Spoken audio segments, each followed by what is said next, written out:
What's up, everyone? It's your host, Jen, and we're here to spill the tea and throw some shade. Let's get into it. Well, hello again, everyone. I am ready for my maternity leave, but before I go off, I thought I'd spend a little bit of time with Enuka. Hello. Can everyone say welcome? Hola.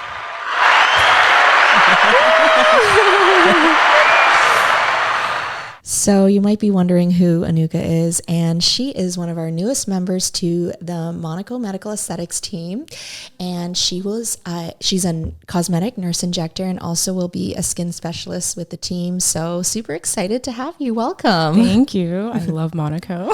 Well, we hope that stays that way. But today you are not at Monaco. You are actually on It's All Pink Inside podcast. So feel free to share and open up and let us know more about Enuka, because there's a lot I didn't know about you that I learned over the past, couple of days working with you prior to sitting down today. Of course. So super excited to have you.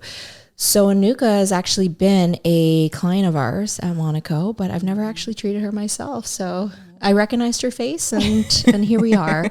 So let's get into it. We had a couple questions from our followers, and we're going to answer those on Asking the Injector, and also to quiz Enuka on everything. The pressure is on. Yeah. Okay. So what question do you want to start with? Okay, so let's start with, so there was a couple that we put on our Instagram story and we're just answering them for our clients. So let's start with the Morpheus 8 one. So I'm going to read it out. Okay. Does Morpheus 8 melt filler? So can we tell everyone what Morpheus 8 is, Enuka? So Morpheus 8 is a microneedling radio frequency. And what it does, it targets the dermis. And by targeting the dermis, it is able to make the skin more elastic and produce collagen and elastin within the skin. So short answer for this question is no, it doesn't melt filler. It's recommended to wait 4 to 6 weeks after getting filler before getting a Morpheus 8 treatment. Exactly. So, filler is sterilized at temperatures hotter than what Morpheus 8 goes to. So it's not clinically proven to melt the filler. In fact, it's a great complementary treatment. We just advise that you space your treatments out every 4 to 6 weeks minimum. You can wait longer if you're not sure. You want to be cautious about it. And we want to make sure your skin is fully healed from the Morpheus 8 of redness, tenderness, before you start your fillers, and vice versa. So they work really well together because they do two different things, right? Yeah. I've had really good experience with Morpheus 8 on my abdomen, but I didn't put filler there. I've had Morpheus 8 on my face with filler, and I didn't see any of my filler coming down. Mm-hmm. So, yeah. Okay. So let's look at the next question here and see what we have. What advice do you have for a RN looking to get into aesthetics? Do you want to answer this first and I'll add? Okay, so let's talk about my experience. So I graduated from Sheridan as a RPN and I fell into bedside nursing. I did mental health nursing for 1 year approximately, and then I got really burnt out. I think in the time there's a lot of people talking about like, oh, you need to do this, you need to do a full-time line, and I kind of cracked under the pressure. So after that, I remember I had a conversation with my mom's friend and I was like crying on the phone because I just had a horrible night shift. And she's like, now's the time to do it. You're young, you live at home, like you have to make the changes now.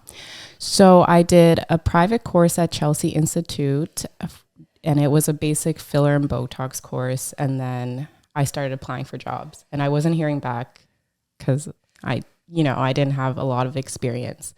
And then I was like, you know what? I'm just going to go to Centennial College and take that medical esthetician course for nurses. And then once I had that kind of certificate under my belt, I felt like more opportunities opened for me. I'm not sure if it was a medical esthetician or maybe like better timing for myself. But now I'm here at Monaco and, you guys are investing in me and I'll invest in your company. So I don't know how to describe it. It's like, it was a long journey, but if you're able to see your goal at the end, it's possible. It's doable. Absolutely. It sounds like it's not easy, well, from what your experience has been like. And to be honest, it's an extremely competitive field. My personal experience, mind you, it was 10 years ago, so it's also very different than how competitive it may be now to get into it. There wasn't a lot of injectors, especially younger injectors, doing this 10 years ago. It wasn't popular. And then you had that Kardashian trend where everyone's getting Botox and fillers. Not even a trend now, because it's just something that's ongoing and part of our beauty maintenance in today's society. But when I started, I kind of felt alone. There wasn't a lot of like training opportunities out there. I did some training with ABT Aesthetics with Patricia Pisano. I did a preceptorship with an experienced injector for several months.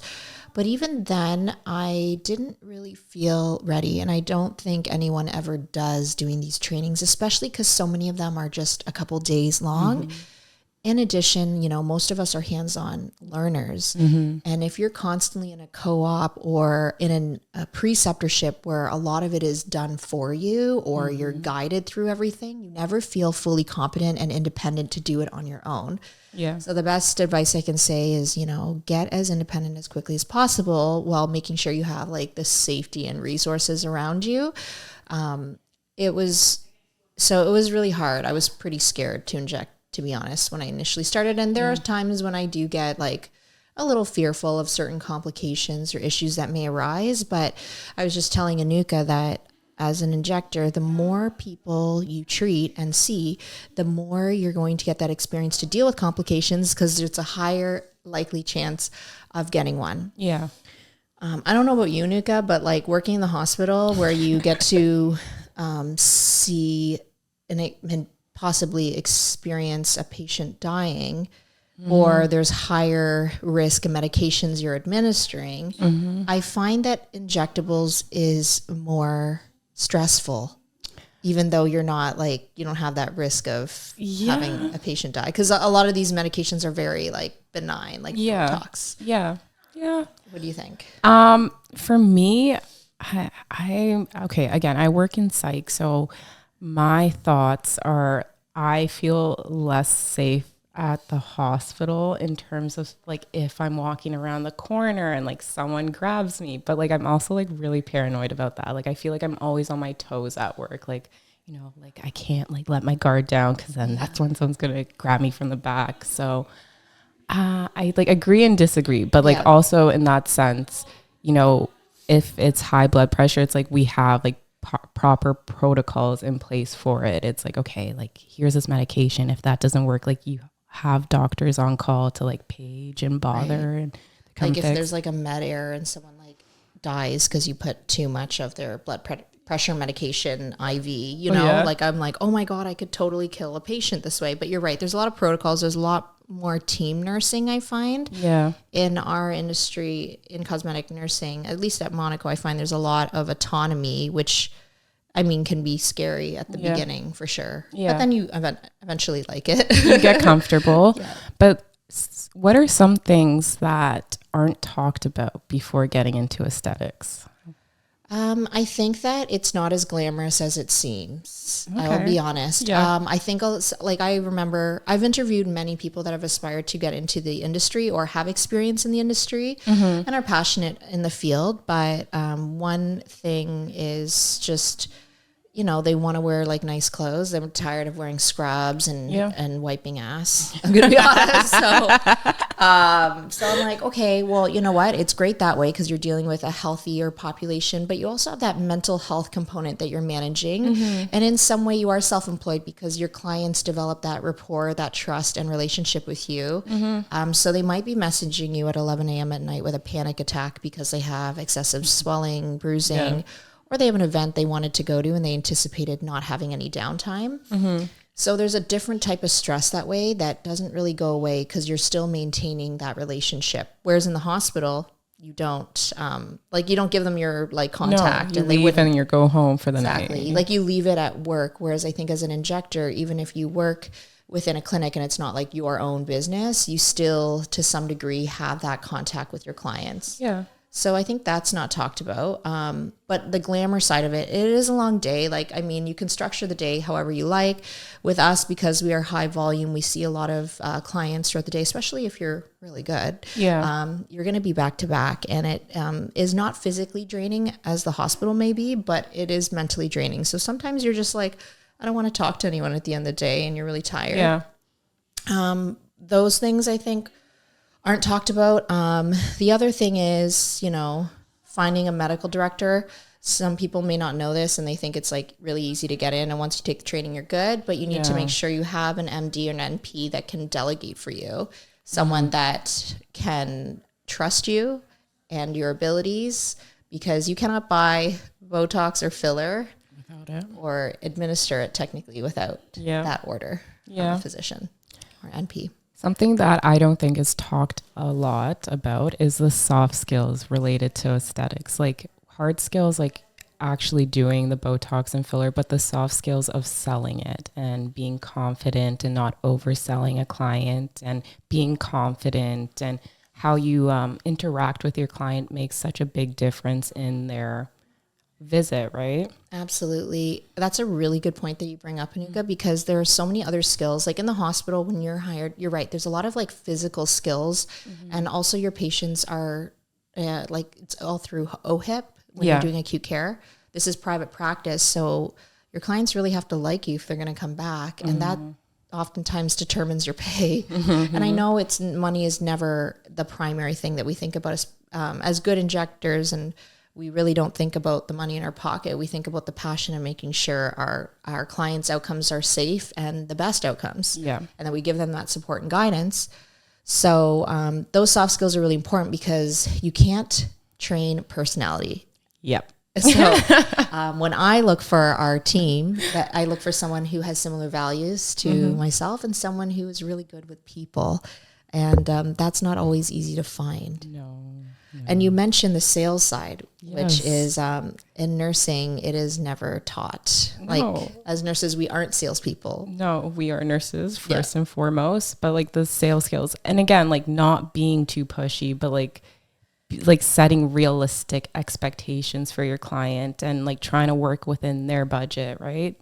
Exactly. Because I mean, everyone has a budget. And to be honest, like some clients that are newer or that are maybe insecure about their financial situation might not want to bring that to your attention. So it's really important you can be approachable and, address everything that way before you start. Just because in reality, a lot of clients, honestly, if money wasn't an issue, we'd be just doing everything. Everything and anything. Exactly.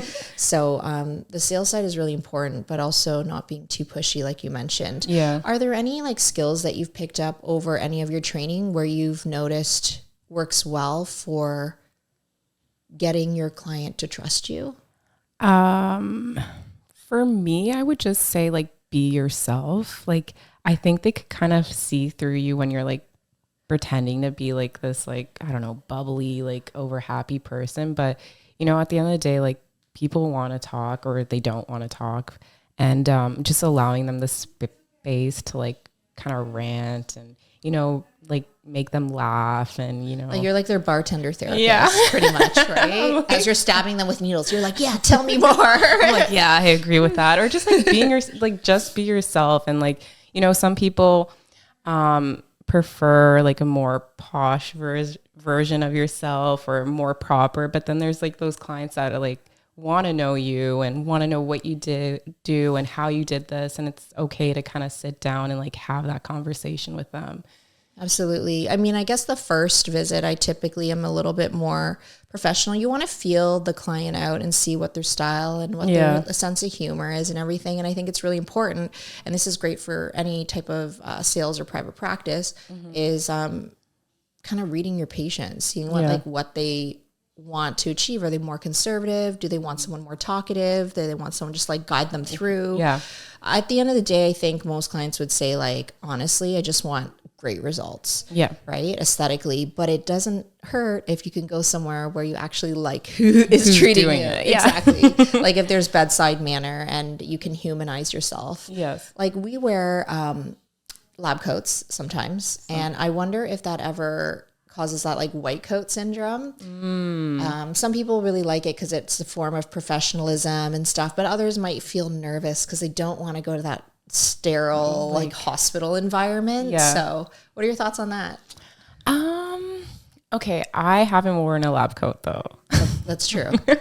As a client, if you were to go somewhere. I definitely could feel like, okay, if I went somewhere and they're wearing a lab coat, like I would be like, oh, okay, like, you know, like they know what they're talking about, one, but two, again, that like inferior. The inferiority complex. Yeah, like when you're sitting in the chair, because it is so vulnerable, like you're taking a mirror, you're pointing out like, oh, like I don't like this, this, and this. Yes. Like I can feel it kind of creating an unbalanced relationship.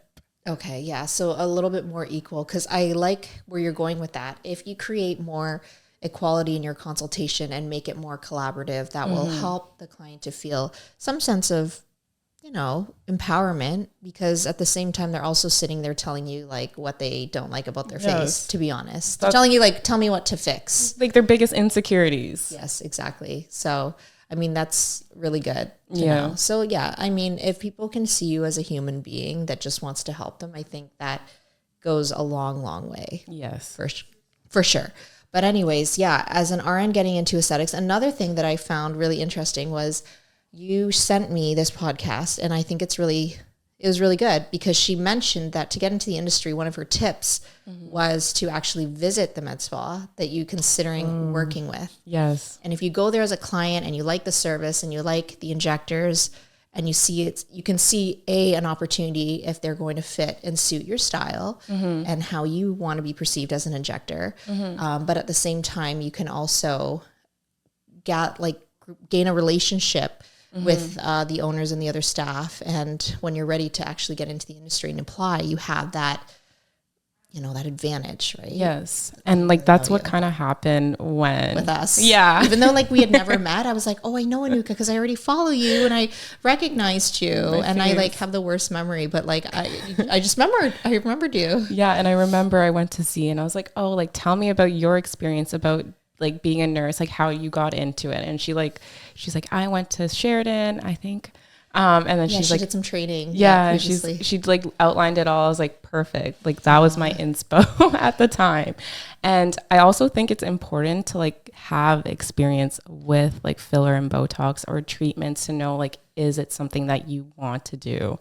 And that's why I did it in like 2020, because I was like, I want to get into this, but I need to know like, do I like this? Like, would I be able to sell it? Like, is it something I want to do? Yeah, absolutely. And I think, you know what, most injectors that we've actually trained, even that have like paid to take our training courses, have never actually had it done on themselves, which really surprises me about how they're getting into it if they've never been like passionate enough to do it on themselves. And it could be just because of the age, getting into the industry. When you're younger, you're less likely to want to get these treatments done, but that's changing. Yeah. With like the whole industry and everything.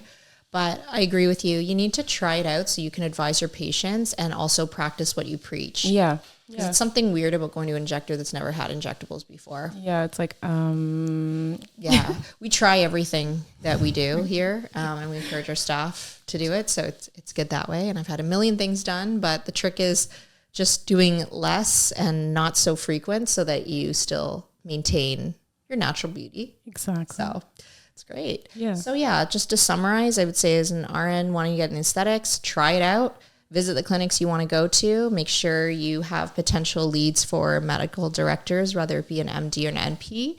Another thing you can do is reach out to pharmaceutical companies that carry Botox and fillers, because they can usually put you in touch with medical directors or people that are looking to take on nurses that have experience. Oh, really? I didn't know that. And I think from my end as an employer, when I looked for a nurse injector, I look for those that have taken initiative to really show passion in the industry. So for example, Enuka, the fact that you went out and invested in yourself and did training prior to coming to us shows me that you really are dedicated to this industry and growing and learning, because that's what we're about: education, learning, and a constant hunger for knowledge. Yep. If you were applying and you had a passion for aesthetics and you just, you know, liked makeup and shopped at Sephora and you're a nurse at the acute care setting, it doesn't really demonstrate to me that you actually love servicing other individuals in enhancing their beauty. Because there's one thing to love, like self-care and taking care of yourself versus treating others. They're two very different things. Yeah. I once trained a student in injecting and realized she wasn't passionate about it. I think she did as well. Yeah. She just liked getting the treatments done. And that's okay. It just wasn't her thing. Yeah. She was brilliant, beautiful girl, but just not into injecting. Not into doing it on Exactly. other people. Yeah. Exactly. So it's very different type of care. Yeah. So yeah, those are just my advice. Yes. Thanks, Enuka. You're welcome. Okay. And then I want to get a chemical peel. Is it safe for all skin tones? And the answer is yes. Depending on your skin problem, we will start by addressing that and then building up from there. I'm just going to lower your mic just a little bit so it's not in your face. Okay. Angle it. Okay, there you go. Better? Yeah, so it's not blocking your face. So, for example, I am a chemical peel junkie. I love it. You were like 500 out of 10 on your last reel for ranking a chemical peel. And you have dark skin, so this is actually really good to share your experience on it. Yes. Okay, let's start off by saying I had acne. I know no one's going to believe this, but I did. I had such bad acne, and I have like the pimples that come and scar, and they take forever to heal. So I went to a dermatologist. They prescribed me this cream, the steroid cream, and it just like makes your skin really thin and dry, and I hated it. And so I went to my mom's friend who's an esthetician, and she goes, let's just do chemical peels and partner it up with microneedling. And I'm like, great, awesome. So she did the BH20, and what that did was like took my pimples down. And then once all my pimples were gone, then she focused on the pigmentation. So there's other peels for pigmentation, for actives, and then that with microneedling, life changer. Oh, so did you do the chemical peel and microneedling ever together, or have you done them separate? And how far apart do you space them out? So I would do them a chemical peel 1 month, and then I would wait 4 weeks and do the microneedling. And the microneedling, the downtime's a little longer. It is a week and a half up to 2 weeks to like fully heal your skin because it does get really tight and dry. But the combination of the two for like a year was like truly what changed my skin texture and tone, and also like not picking at it. Okay, that's good to know. I had chemical peels and microneedling myself, and I really liked them separately. Yes.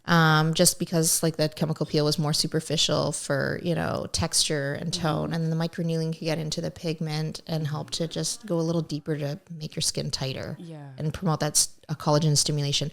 Plus it makes the color of your skin nicer. Like even in the 3-4 days post-procedure with dark skin, you kind of look tanned, even though you haven't gone outside in the sun. But do you ever notice any residual pigmentation from chemical peels or microneedling?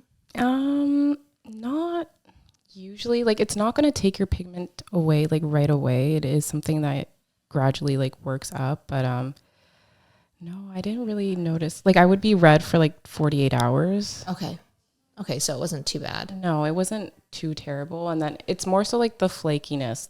Like I just wouldn't wear makeup for a week and a half. Like, did you ever have to do any like post-care treatments like retinol or anything like that on your skin? I actually have never tried retinol on my skin. Oh, I know. Okay. Are you considering it based on your training, or like, what are your thoughts? I should try it. So I will do it after we leave. I'm going to buy some right now. I'm scared. I don't know why. Okay, well, you know what? I will talk to you about my experience with retinol and let you know. So for those who are new to retinol or don't know what it is a topical medication. You can get it over the counter at a medical clinic that sells it in low strength. Sometimes it's a combination with other products that are more hydrating to make it more gentle. You can also get in a prescription form through your physician or our medical director if we needed to prescribe instead something a little bit more stronger. But it can be too harsh sometimes if you're just starting whether you get over-the-counter prescription. But what it does is it helps to exfoliate from the inside out. It pushes your your skin cells to come to the surface and slough off. And what that does is it helps for acne. It helps for pigmentation, so which also could be from acne scarring. It can also help with fine lines and wrinkles. So it's a great treatment to do for so many different skin concerns. And it also is an anti-aging product. It's clinically proven. Yeah. However, because it is such an active, we just have to be careful about using it close to intense treatments like chemical peels, laser, or microneedling, because it can cause so much sensitivity. It's used in moderation in like pea-sized amounts on the skin, post-procedure. Like you'd use it like 3 to 4 days out, or you could wait at least a week.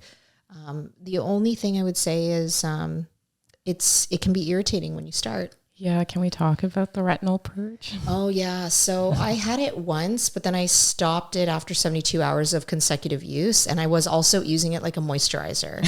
So the problem is like my first time using retinol, like I know how to instruct others to use it.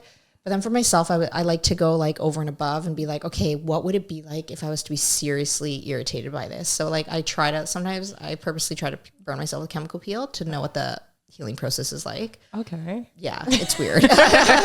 And then with the retinol, I was like, I need to like overdose myself so I can experience what some people call like, that purge, or like the irritation that happens, or like just excessive use. Cause I think a purge is normal, but like when you apply too much, your skin is like overly irritated and it doesn't adapt well. And then obviously you could damage your skin and cause like further pigmentation or, from too much peeling and whatnot. So I did use it 3 days like a moisturizer, which you would use a lot less.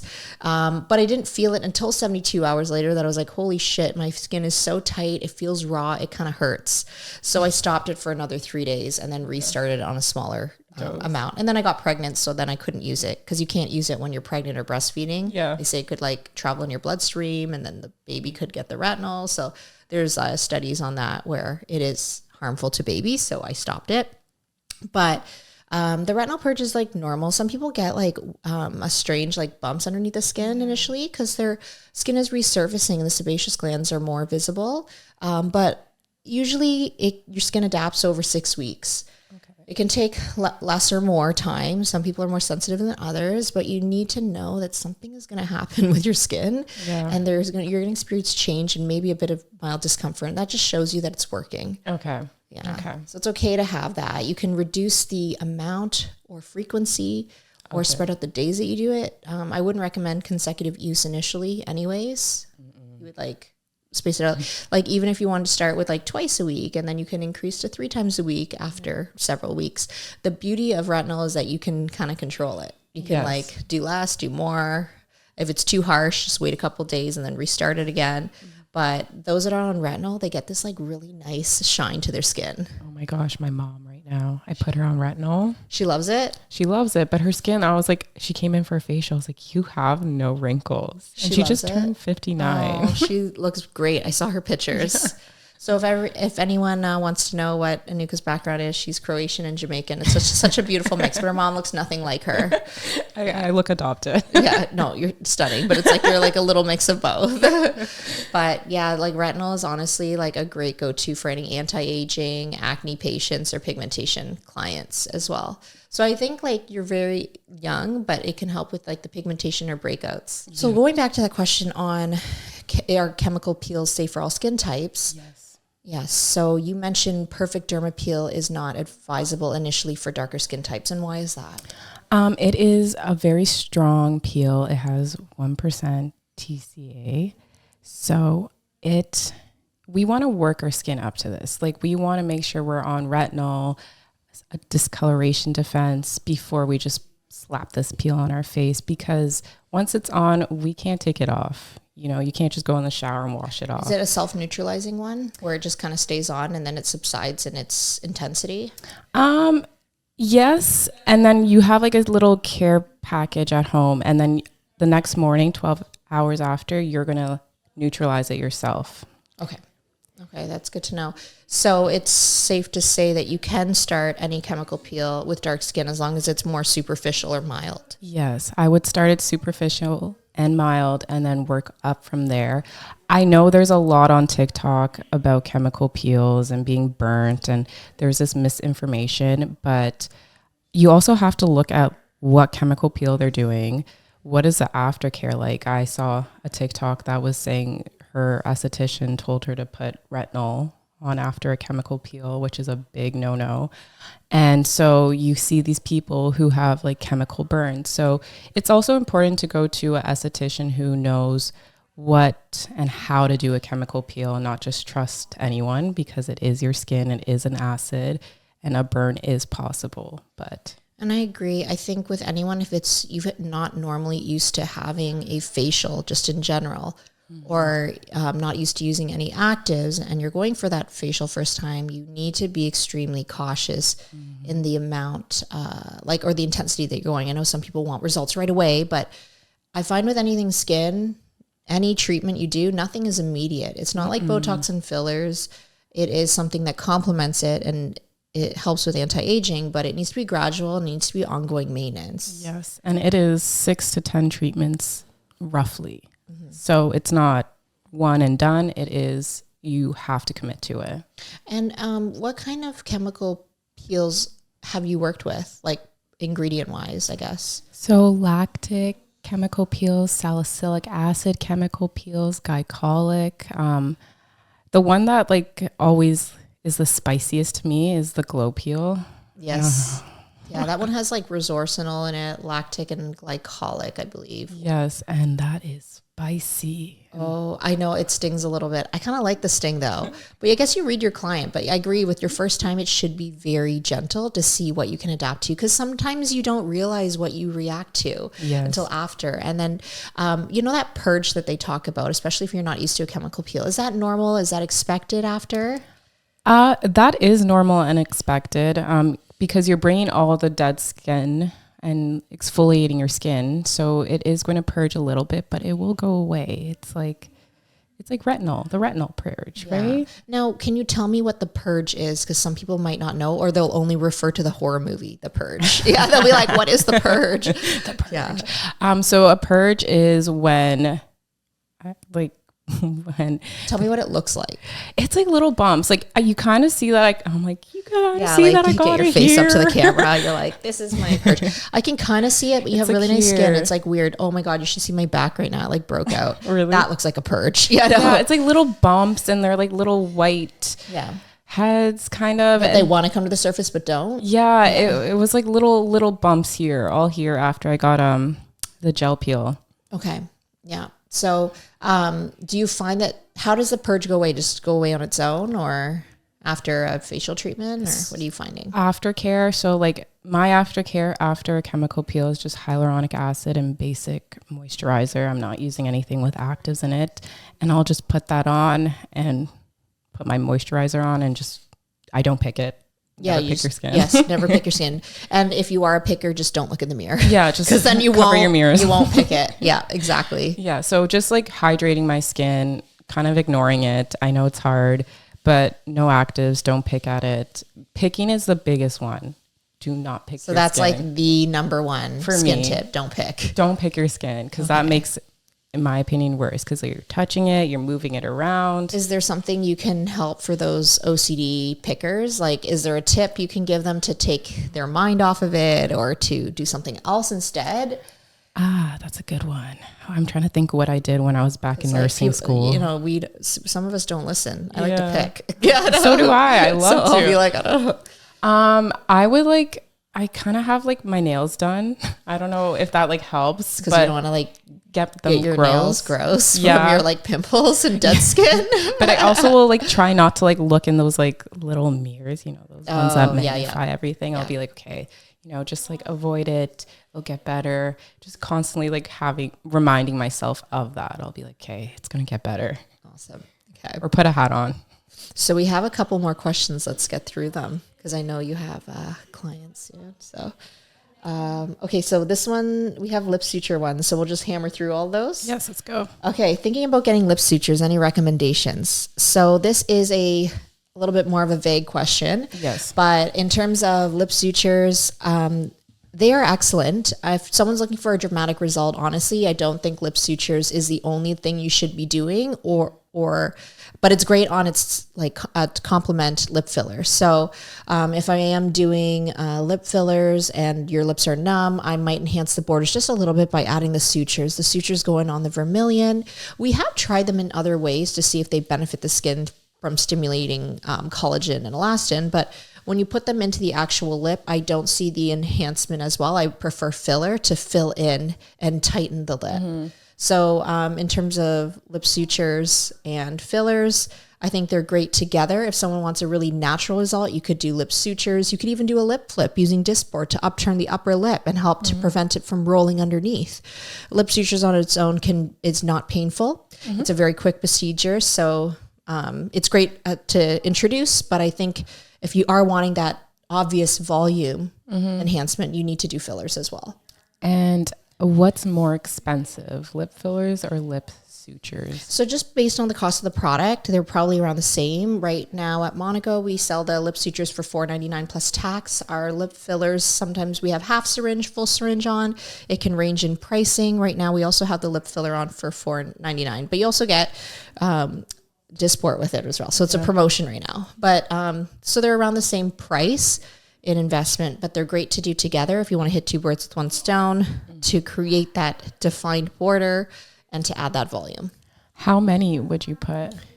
So on average, we do anywhere between 4 to 6 sutures in the lip. So just to help to reinforce the filler. Okay. Yeah, and they just go right along the borders. So the entry point would be on the corner of the mouth, angling up towards the cupid's bow, which is the 2 peaks of the upper lip, and also on the lower lip as well. Okay. You can really customize it for you, depending on where you want to see that enhancement. Awesome. Yeah. Okay. I think there was another question on lip sutures. I think we answered Is that. anyone a good candidate for lip sutures? So good question. So for any aesthetic medical treatment, there's always going to be contraindications, meaning there's going to be people that are not good candidates for it. Overall, if you're healthy, you don't have any active skin infection, you're not pregnant or breastfeeding, you can do this treatment, making sure that you spread it out between other lip procedures that you have. So if you have had lip fillers and you want to come back for sutures, I advise waiting the 2-week period, either before or after treatment. But otherwise, lip sutures are great. If someone's had an adverse reaction to stitches, or PDO, which is polydioxanone. I don't know if I pronounced that right, but that's the ingredient of the suture, or had complications before with previous threads, I would not recommend it for them. Okay, fair. I would say try other alternatives first, ones that are reversible, and make sure you're happy with it. Trust your injector, get to know your injector with other treatments before you start PDO. Because the only thing about threads is that they aren't reversible, right? So if you don't love it, they kind of stay in and then they dissolve on their own over, 6 to 12 months. And that can be too long for some people if they just don't like the result. It's rare to see someone that doesn't like the result. Usually they want more enhanced results. And that's where I would bring them back to do filler instead. Okay. Yeah. Awesome. Did we answer all those questions? I think so. Oh my God. The Botox promo. Oh. I missed the recent Botox promo. No. I missed the recent Botox promo. When is the next one? The next one? Well, I actually don't know when that is, but how can our clients at Monaco learn about our promos? Like where could they find them? I think my best recommendation is Instagram or our website. Mostly Instagram. We have a lot of flash sales going up and they're random. So, as long as it's true. As long as you're following Monaco or one of the nurses, you'll see it. Yes. The other thing they can do is subscribe to our loyalty program, which gives them the notifications about the flash sales. It also gives them points on any services that they are purchasing, regular price and stuff like that, so that you get notifications for all of that stuff. But the Botox promos happen throughout the year. We have like different packages also for based on how much you purchase. So just keep an eye out, and you can always call and ask, and we're available to also talk about that as well. And then, one more thing I think that those wanting to get into the aesthetic industry in injectables might ask is, what's the difference for you between working in the hospital and working in aesthetic nursing? Now that you have that transition. So if anyone doesn't know, Enuka's currently working in a psych ward. So it's like a different type of psych than working in aesthetics. It's a different world altogether. I mean, you can meet crazy people anywhere. Yeah. Let's be honest. So working in the hospital, and I don't mean to talk badly on the hospital, I feel like I'm a number there. It's a different world, different pace, different tasks. Again, I'm always on my toes when I'm there. Like, for instance, last time I worked, I had patients sneak in a whole 1.5 liter of vodka by asking the Uber driver to pour it in a Perrier bottle. And and the driver did it. And exactly. Like, why? Exactly. And they're getting drunk, like skunks in the dining room, like taking shots. Oh my God. And then they're on like medications like lorazepam. Like, it's so unsafe. They don't know what they require, and I probably shouldn't be bringing it to the hospital. No. So it's like you always feel like you have to like be on guard, and you have to like really like wildly like protect your patients. Whereas here, I feel like it's more laid back. I feel like more myself in terms of like doing my hair, my makeup, dressing up, and it's a lot more fun. Like, that's in my opinion, like sharing the same interest as you and other staff members, as well as your clients. Like, when you're passionate about something, like you want people to like indulge in it with you. Like, yes, get that chemical peel. Right. Now, is there anyone do you think would not be good for aesthetic nursing, that would actually hate it? Because to be honest, I've had a lot of like staff that have come and go, but they've stayed in the aesthetic industry. Is there anyone who you think, do not get into this, you will hate it? If you hate blood, or I guess like if you hate blood, or if you're not like a big fan of like being really personal, like in people's face, I guess. Yeah. Like, what do you think? I think in aesthetic nursing, it's like you have to enjoy connecting with people. Yeah. Like actually talking to someone and getting to know them, and being able to handle stress and anxiety of others. Yeah. And I know that's like weird, because you would think that would be the same in the hospital, but the hospital, you can usually go home and like you leave it at the hospital. But with this, you don't. There's that connection you build with people, and you sometimes feel like you're taking on their emotions, but you need to be able to do it in a professional manner, but also like really empathize with others. And if you don't have that personality, maybe it's just not for you. And it doesn't mean you're a bad nurse. It just means this is not your thing. Yeah. And I think that's maybe why I like this industry, is because I have that kind of experience in psychiatry. It's like, it's such a vulnerable place for people. And, a lot of the times when I was first starting out, like I would take their emotions home. Like, like I would be fine all day, dealing with people who are sad, crying, this, that, come home and like just let it all out myself, right? Because I am human. I am going to pick up on people's emotions. So being able to separate the two has gone better in the past year, for sure. It's hard, but this is like it's a long-term relationship with your client. It's so different, right? Yeah. And they're also similar in age to you, so you can connect a little bit better. Different, yeah. Yeah, so similar interests and whatnot. But yeah, I would say like that is probably the number one thing I would say. If you don't want to do that, like you want to leave it at work, this is not the industry for you. It is long hours. It's just different, right? They're going to be messaging you after hours. Exactly. And you need to know you can handle that stress. Yeah. Because it's not always positive in this industry, just like it is in other areas of nursing too. You have to understand that just because you're dealing with someone who's physically healthy, sometimes you have to say no in other ways, right? For their best interests. Yep. And you might not get the great response that you want. Yeah. But yeah, I think that that's really important to know. Now, in working in a psych ward, yes, How do you find it right now that you've had opportunity in other areas of nursing? Is it harder for you to work in a psych ward? I would say yes. Just because for me, myself, like I want to indulge in this industry more. So when I do have to go to work, I'm like, oh, darn it. But like, I still like it. I still love the connections I make with the patients. It's just more so like the healthcare system is just, there's a lot of pressure on it. We're very like short staffed. So, it's just the outside problems. But if I was just to judge like being a nurse and like sharing a vulnerable space with patients, like I do really like it. And I'm glad I got into psychiatry, but I'm also ready to move on to new things. Amazing. Now, speaking of new things, you have a very unique background, and I know you have to go soon, but the marketing aspect, which is very different than nursing. Yes. You have a background in that, and I've seen your skill set. So tell me a bit about your marketing background and how it brought you into nursing. So when I first graduated high school, I was like, oh, I want to do advertising and marketing. And I did. I really liked it. I enjoyed the 2-year program at Humber. And then I realized like what I wanted to do took like 30 years to like build. So I wanted to do accounts for marketing. And I just didn't want to start off doing social media. I don't know why. At the time I was like, this is not really me. And it was for like brands that I wasn't passionate about.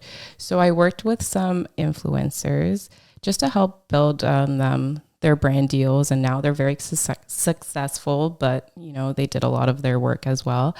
And I just decided one day, like, I was like, I love skincare. Like I love beauty. And I kind of looked at my partner at the time. I was like, what if I want to be like a cosmetic nurse? And he's like, I've never done that. Like I didn't take any of the science. And he's like, yeah, like you should definitely do that. And then I started like telling my mom, and she's like, yeah, like that's doable. So they kind of like gave me that motivation and that reassurance, like this is possible. It wasn't the easiest for me because again, brand new world, but I guess I really had this end goal in mind and I was so determined to reach it. That's awesome. Yeah. Your drive, your strength, your presence and your energy is very addictive in a positive way. So yeah. Cute, So I look forward to seeing you more and working with you. And also, ladies and gents, I hope you get to do some treatments with Enuka. She's fabulous. She'll be working with us full time in all of our locations. So stay tuned. And if you have any more questions, you can always reach out to us and Enuka, and we can share our insight. Thanks, guys. Bye.